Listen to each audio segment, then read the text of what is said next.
Hello guys, meron tayo ngayong tanggap na 4 channel na mixer, Ibido EK4. No, yun ang kanyang pangalan ng kanyang mixer na to. Ang problema nito sir ay nagkamali siya ng bunot ng o dampot ng kanyang supply. Ito kasing supply nito ay 12 volts na plug.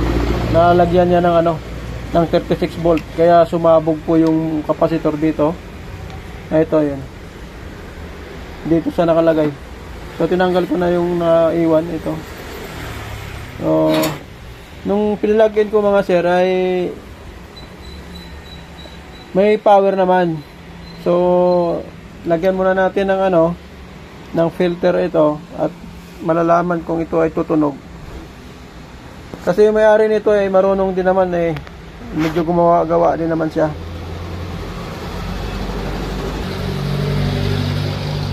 Try natin dito ilagay ito.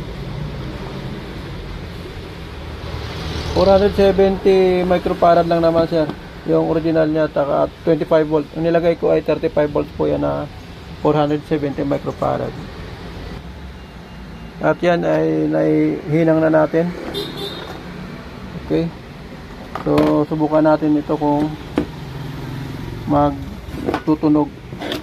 Sana iyan lang ang sira niya para hindi na tayo magkalkal nitong mga maninipis na preamp na yan, yung mga IC na yan. Okay.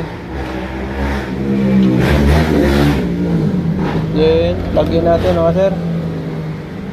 Yan siya, may power siya Okay. So maglalagay tayo ng connector sa out.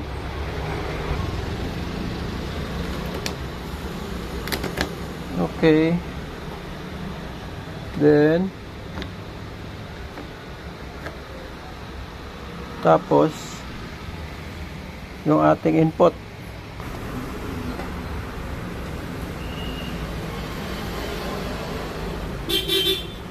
Yan. So may signal siya Good to. Okay. So plug natin tong ating dito tayo sa sound check niyan. Magbabalve lang tayo. Okay. 1 2 3. Ba't walang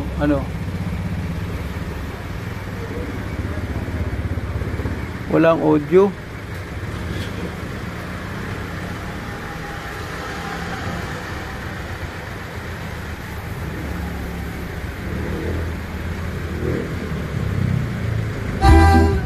Meron pang gain dito. Ito pala yung gain. Ito.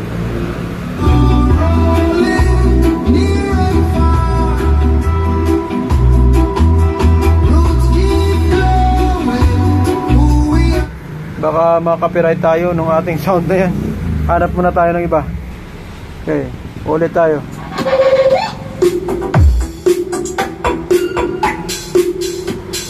Yan. So namamatay na yung ating bypass natin.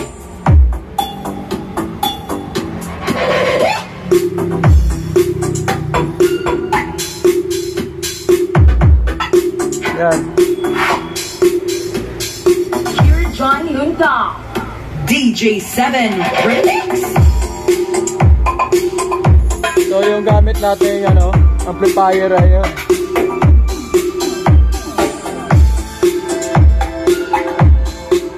Yung ating symbol na or minodified na 5 moto to 737. Yan yung tunog niya. Kapag ginamitan mo siya ng mixer saka tone, ay yun ang tunog niya.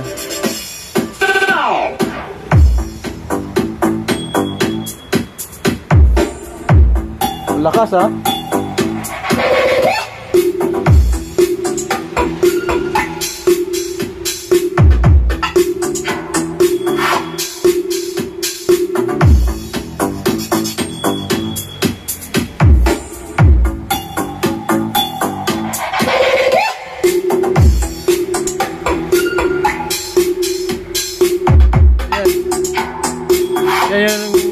tunog mga sir. Dear John Lundang, DJ7 Remix.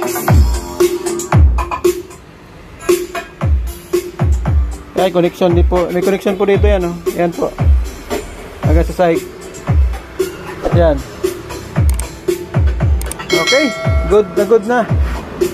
So, yan ang tunog ng ating pating amplifier na minodified. Yan po. Saka ito, goods na rin. So, wala tayong ginawang iba kundi yung magpalit ng kapasitor lang. Swerte nung may-ari nito. Walang nadamay dito sa kanyang mga chips na IC na yan. Okay? Thanks for watching guys, and don't forget to follow.